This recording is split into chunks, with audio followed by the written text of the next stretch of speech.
ఏంటి మళ్ళీ ప్రాబ్లమ్సా? నీకు చెప్తే నువ్వేమన్నా ఆరుస్తావా తీరుస్తావురా? ఆరుస్తాను తీరుస్తాను. ఏంటో చెప్పు. మంచం మీద కూర్చుంటే కాళ్ళే కింద నువ్వేం తీరుస్తావురా? సర్లే ఏంటో చెప్పు. ఇదేంట్రా? ఆకాశం మబ్బులు కనబట్లా? అదేంట్రా? భూదేవి రోడ్లు కనబట్లా? ఓకే. ఇదేంట్రా? పొట్లకాయ. ఇదేంట్రా? కంద దుంప. హలో, ఆర్టీసీ బస్సు, ప్రకాశం బ్యారేజీ. అరే నా తెలియకడతాను. నేను మందు కొట్టానా మీరు మందు కొట్టారా? అంతా రివర్స్ లో మాట్లాడుతున్నారు. అబ్బులు అబ్బులేనప్పుడు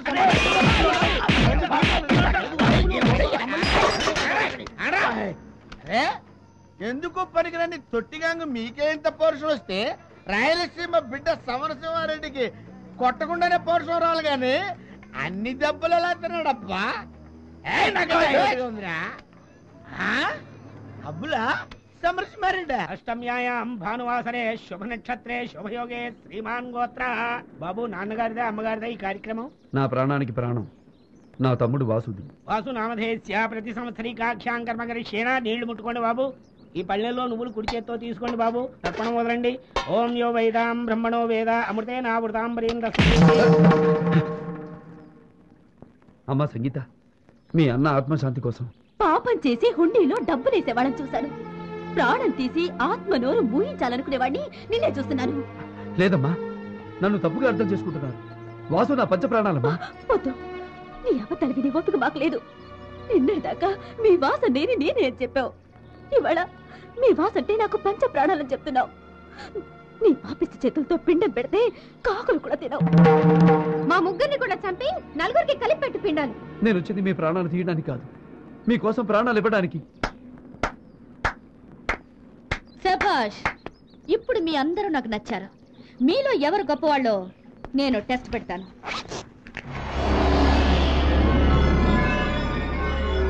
అన్నం చంపిన హంతకుణ్ణి ఎదురుగా చూడడం కంటే చనిపోయిన మీ అన్నయ్య దగ్గరికే వెళ్ళడం నయమనుకుంటున్న మీరు చేస్తారో, మీకోసం ప్రాణాలు ఇవ్వడానికి మీ అన్నగా వచ్చానని చెప్పుకుంటున్న ఇతను చేస్తాడో తేల్చుకోండి. స్వార్థం కోసం వచ్చిన ఆ దొంగ మా కోసం చచ్చిపోతాడన్నది ఒట్టి మాట. మేమే చచ్చిపోతాం. అమ్మా, నా చావైనా మీకు సంతోషాన్ని ఇస్తుందని మీరు నమ్మితే, నిజంగా నమ్మితే నేను ఈ విషయం తాగి చచ్చిపోతానమ్మా. మీరు మీరు నిండు నూరేళ్లు బతకాలి తల్లి.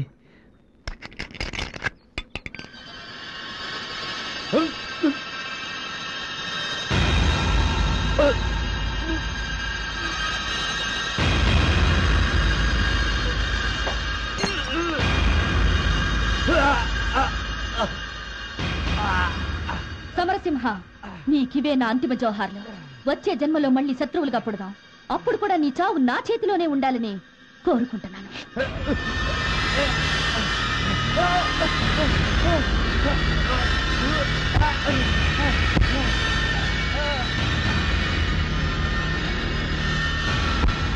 అక్క చచ్చిపోతాడేమో.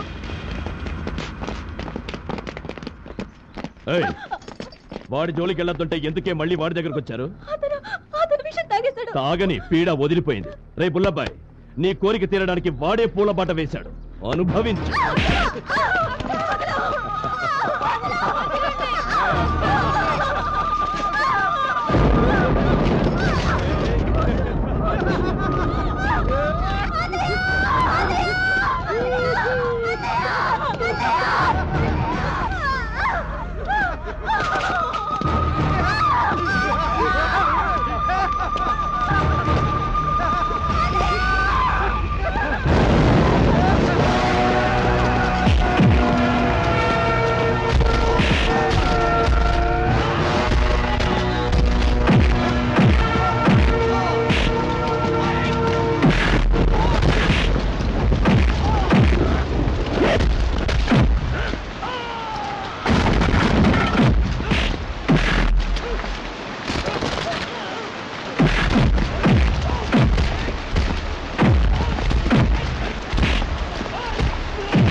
నాయనా.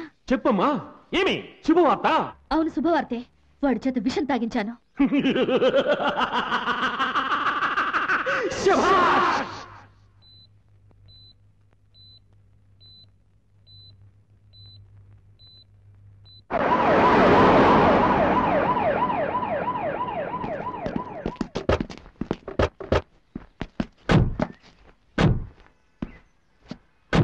సార్, ఏ నిమిషానైనా అతని మీద బాంబులతో దాడి జరగవచ్చు.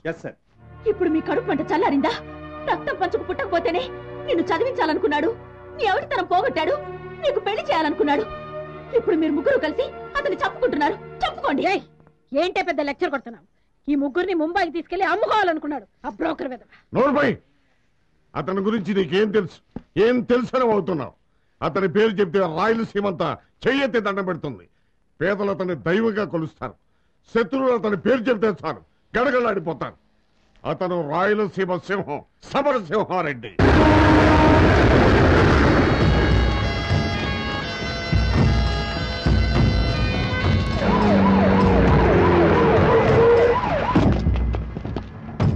Come on quick. చెన్నై నుండి ముంబై మెయిల్లో బయలుదేరిన తన కొడుకు స్వాగతం పలకడానికి నరసింహారెడ్డి తన అంచెలతో వస్తున్నాడు. అదే ట్రైన్లో తన కూతురు ఎక్కించి ముంబై మీదుగా లండన్ పంపడానికి వీరరాఘవరెడ్డి తన అంచెలతో వస్తున్నాడు. 2 గ్రూపులు ఎదురుపెట్టే 10 మంది కానిస్టేబుల్ తోనే ఇక్కడ వీరరాఘవరెడ్డిని మాత్రం లోపలికి వెళ్ళడానికి వెళ్ళలేదు. అవసరమైతే అరగంట ట్రైన్ ఆపుతామని చెప్పు. ఆ ముఠా ఆ గేట్ కూడా బయటకు వెళ్ళిపోగానే ఈ ముఠాని ఈ గేట్ కూడా లోపలికి వెళ్తాం.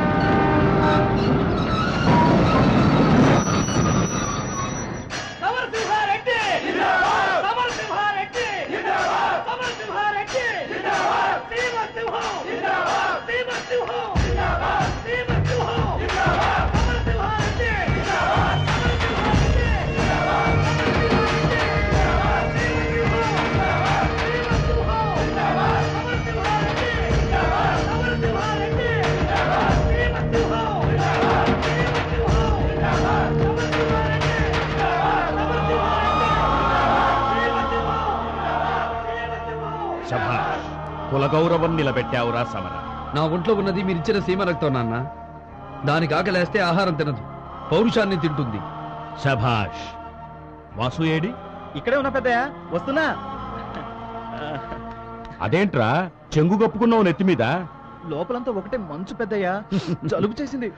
రైల్లో మంచేందిరా? ఏసీ ఎక్కువ అయ్యేసరికి అదే మంచి అనుకుంటున్నాను.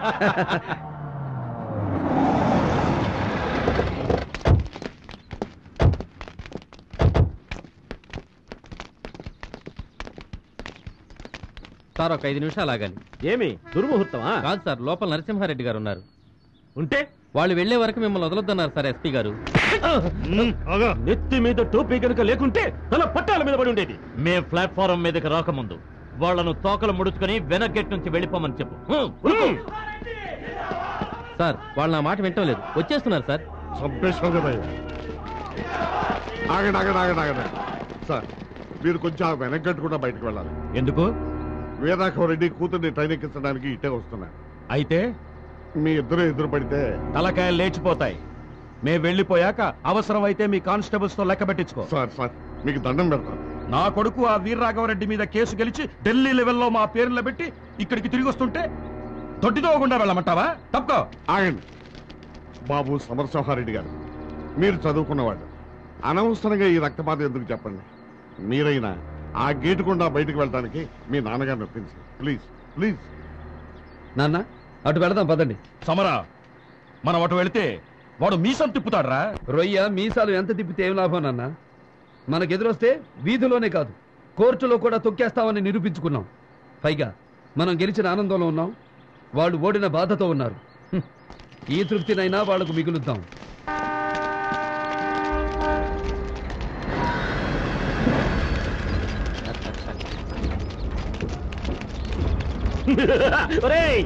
ముడుస్తాండారా? వాడు అరుస్తున్నాడు రా. కుక్క మురిగిందనుకో. నీ చేతిలో దండెందుకురా, నా కాళ్ళ మీద పడేయ్. వాడి కొడుకు అరుస్తున్నారా. కుక్క పిల్ల మురిగిందనుకో. దమ్ముంటే ఇట్రండిరా. దమ్మా? యానాడైనా అమ్మ రొమ్ము పాలు తాగినాడా వాడు? పిరికి పంత పారిపోతాడు. సమరసింహారెడ్డి, ఢిల్లీలో కాదు సీమ సందుల్లోకి రారా, చూసుకుందాం నీ ప్రతాపము నా ప్రతాపము.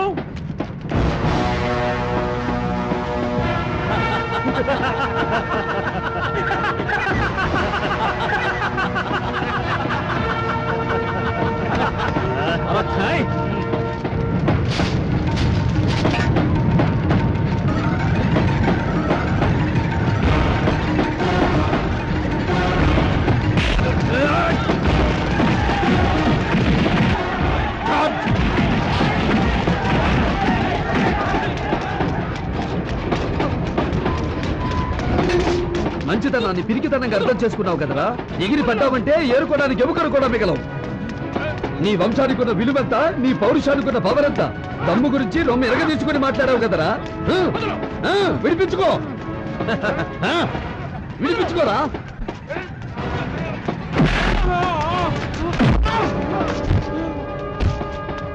నిన్ను నరకడం నిమిషం పని. నీ కొడుకులు నీ వాళ్ళొచ్చేలోపు కత్తెక్కర్లేదురా. ఈ కాలు చాలు నీ కంటలోకి చంపడానికి. చూడు, నేను గట్టిగా తొడచరిచానంటే ఆ సౌండ్కే గుండాకి చస్తావురా నువ్వు.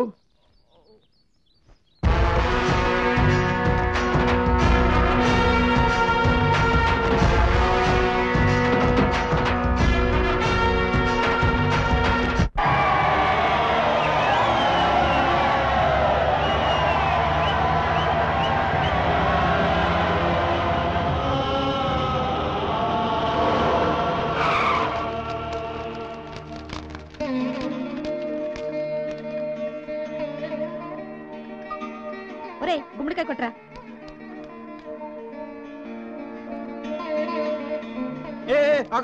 ఇటీ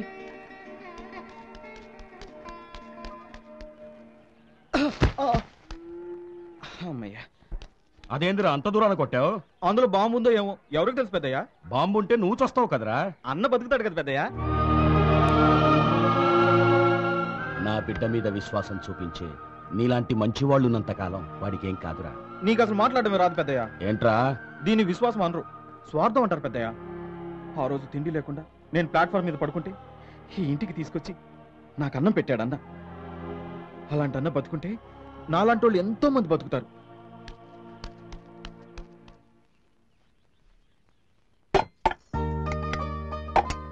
పెద్దమ్మా, అన్న వస్తున్నాడు, ఇదే మంచి టైం. అడిగేసి అడిగేసి.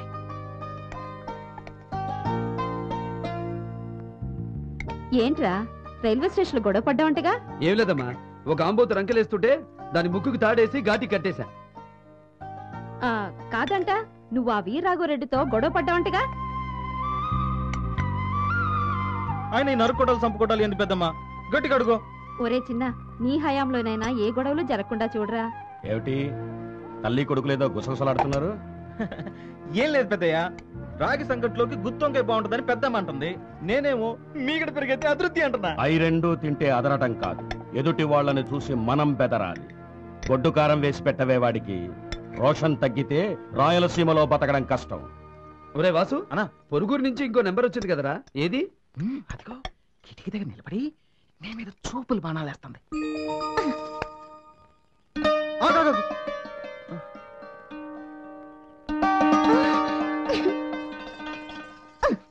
అంత దూరం నుంచి మాయ కోసం లడ్డు తెస్తే ముందు నువ్వెందుకు తింటావు? అందులో విషయం ఉంటే అమ్మమ్మ, విషం కలిపిన లడ్డు నేను మాయకి ఎందుకు పెడతా? నీకు తెలియకుండానే ఎవరన్నా కలపచ్చు కదా, అది వాడి డౌట్. రేపు నీకు పెళ్ళాక నువ్వేం వడ్డించినా అప్పుడు కూడా ముందు తినేది నేనే. త్వరగా పదరా, వర్జి వచ్చేస్తుంది. ఏమిటమ్మా ఈ హడావిడి? ఇదంతా చూసి అక్కా బావ కంగారు పడతారేమో. పడ్నీరా, నీ అక్కని చేసుకున్నప్పుడు మీ బావ ఎంత పోసు కొట్టాడు అనుకున్నావు? 1000 నొక్కులు నొక్కాడు. మనమేం తక్కువ తిన్నామా? 1కి 1.5 చొప్పున నొక్కాలి. పదండి. అమరా, నీతో పాటు వీడికి కూడా పెళ్లి చేస్తే ఓ పని అయిపోద్ది. పెద్దయ్య, మా చెల్లెళ్ళకి పెళ్లి చేయకుండా నేను పెళ్లి చేసుకోనని ఎన్నిసార్లు చెప్పాను? ఎప్పుడు చెల్లెళ్ళు చెల్లెళ్ళు అని హరికథలు చెప్పడమే గాని ఒకసారైనా తీసుకొచ్చావంటరా? ఇప్పుడు ఎంత ఇట్టారు వాళ్ళు? పెద్దదేమో దీపిక అమ్మంత అయి ఉంటది, మిగతా ఇద్దరు ఏమో నాకు గుర్తులేదు. వాళ్ళని వదిలిపెట్టి వచ్చి 10 ఏళ్ళు అయింది. అప్పుడు ఇదిగో ఇంత ఉండేవాళ్ళు.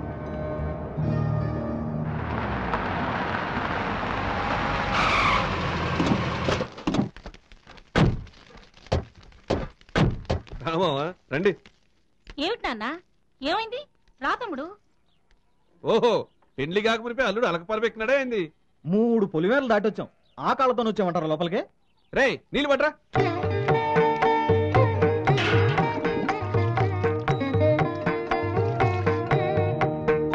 రండి మావా. ఇంకేం మరీ తక్కువ చేసిన మావా? కాళ్ళు కడుక్కోవడానికి నీళ్ళు ఇచ్చారు, తుడుచుకోవడానికి తుండు కుట్టివరా? రేయ్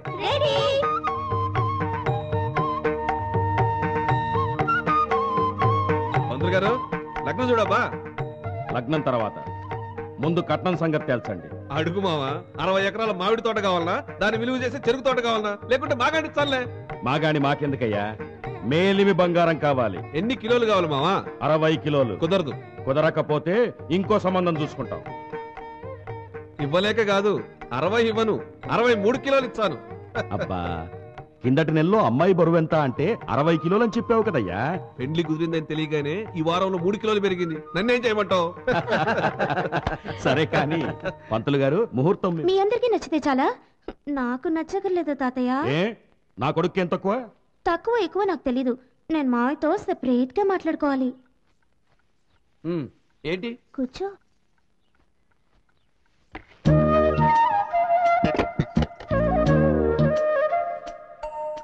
చెప్పు. మనం చిన్నప్పుడు ఆడుకుంటుంటే నేను చెట్టెక్కితే నువ్వేం చేసేవాడివి? లాగా ఒకటి నెత్తిని ముట్టేవాడిని. గుచ్చెన గుళ్ళు కట్టుకుంటుంటే నీ కళ్ళల్లో మట్టి పడితే ఏం చేసేవాడివి? ఈడ్చొకటి నెత్తిని కొట్టేవాడిని. అంటే ప్రతిదానికి నా నెత్తి మీద కొట్టేవాడివి. అప్పుడు నాకేం చేయాలనిపించేదో తెలుసా? ఏమనిపించేది? ఇలా కొట్టాలనిపించేది మావయ్య. పెళ్ళైపోతే వడ్డించడం కుదరదు కదా. అసలే రాయలసీమ పిల్లని బాకీ ఉంచితే బాగుండదు కదా. ఈ టైప్ పెళ్లి చూపులు ఆంధ్రాలో ఎక్కడ ఉండవు. ఇంతకీ నీ కోరిక తీరిందా? ఇంకోటి ఉంది. ఈ చెప్ప మీద కూడా కొడతావా? లేదు, నవ్వుతున్న నీ ఫోటోతో ఉన్న లాకెట్ ని మంగళసూత్రం కంటే ముందు నా మెళ్ళో వేయాలి. అలాగే. ఇక తలుపులు తెరుద్దామా? అయ్యో, బుగ్గ కందిపోయింది మావయ్య. చేత్తో కొట్టిన చెప్పదబ్బా పెదాలతో తుడిస్తే పోతుంది. అయితే కళ్ళు మూసుకో.